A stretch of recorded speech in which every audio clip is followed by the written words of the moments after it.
Some rich guy calls you on the phone. I wanted to speak with you about what you hope to achieve. What do you hope to achieve, Mark? I want to be the best in the world. Good. I'm so happy that January has finally rolled around because I am a UK citizen, and that means that I have to wait a really fucking long time in order to see all of the films that our friends across the pond get to see much, much earlier. However, now there is an abundance of films that I'm planning on seeing, so at least I'll be busy for a while. And one of the films that I was looking forward to seeing was Foxcatcher. Now, I'm going to preface this by letting you know that if you are planning on seeing this film, it is based on a true story, and I would highly advise that you do not search anything about the real events.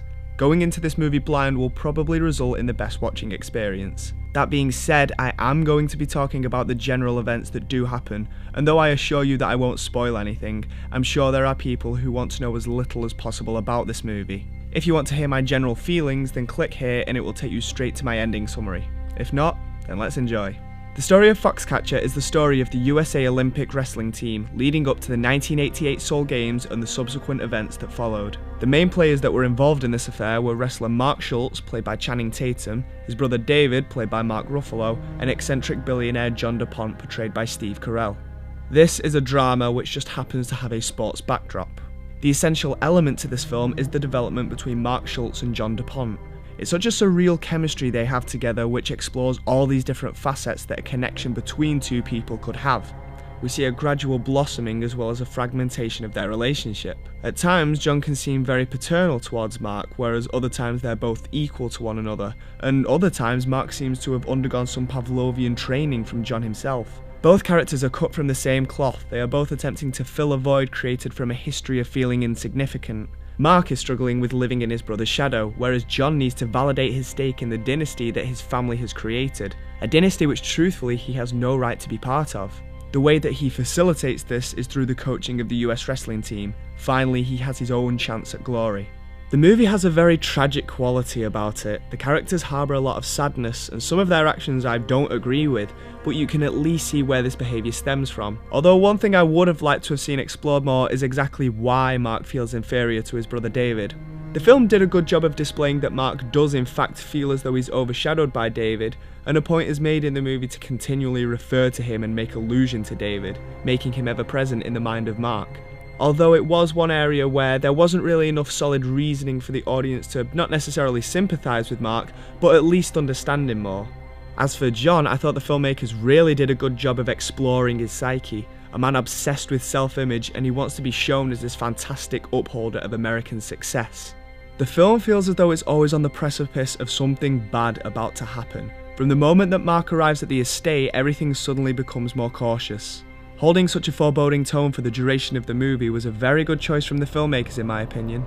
I do think that some people may criticise the film of being slow, but I personally would describe it as patient. This is a film that takes its time, and as a result that feeling of apprehension is really exemplified. This tension is a key presence throughout the film, and that's what makes it so interesting to watch. I've only seen one of Bennett Miller's previous pictures, and that was Capote.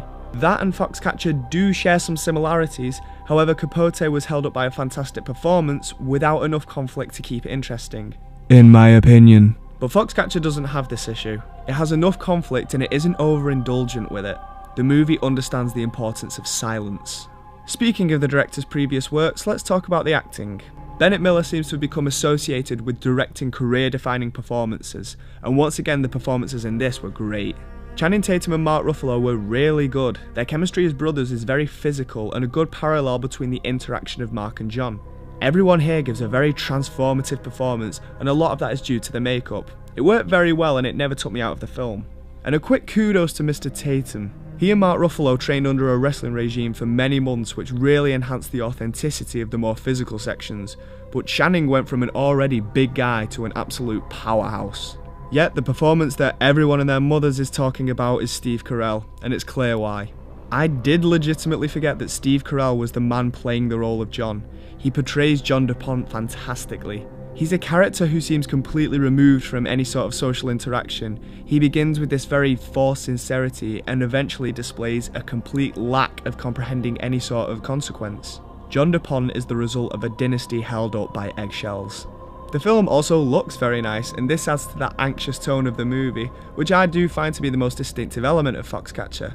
Nothing here is jovial. It all takes place in this very chilly, very empty environment. See, this is a film which has what I like to call the New Academy look.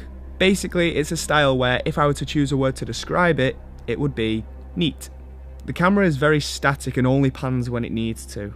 The composition seems to have been very methodically planned, and though it's nothing groundbreaking, it succeeds in what it sets out to do.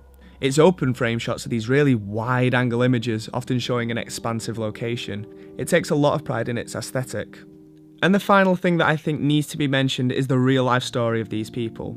See, an issue that I sometimes have with biopics or stories based on true life are the liberties that a movie may take in order to tell its story.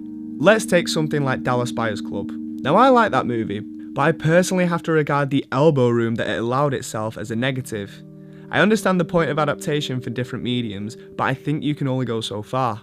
With Foxcatcher, having researched the archive footage as well as interviews with the people involved, it seems as though this was pretty close to the real thing. The way he portrayed DuPont was spot on. I wouldn't say it's scene for scene exact portrayal of the darkest part of my life, but they did. The director is the director is a genius. He is a master filmmaker. It was like he was able to condense everything down and compress everything down, and he used fictional narrative techniques to get to the heart of and truth of the story. Even though after the release of this film Mark Schultz lost his goddamn mind, I'm still inclined to believe that this is kind of how it all went down. The acting never felt like a caricature, and when you see the real people, they really aren't that far off. If anything, it looks like they actually toned it down. When it comes down to it, Foxcatcher is one of 2014's films that I really enjoyed. I had relatively good expectations going in, but it surpassed them. I mean, the one thing that makes me hesitant in my review is the fact that the whole point of this film is to retell a story. And though that story is very interesting and delivered with great tension, I'm not sure whether this film needs revisiting. I would happily watch the movie again, however I'm not sure I'd gain anything additional to what I had already seen the first time round. But on the other hand, what I did see I thought was delivered very well, and it kept me invested. I liked this film more than I anticipated I would, and even though the fact that its rewatchability I think is very low, this movie had much fewer flaws than other films that I would also class as great films. The acting was terrific, the story is kind of unbelievable, and the choices that the crew made I don't necessarily think everyone would make with this material. What can I say? I thought this was a really, really good film. I'm giving Foxcatcher an 8.5 out of 10.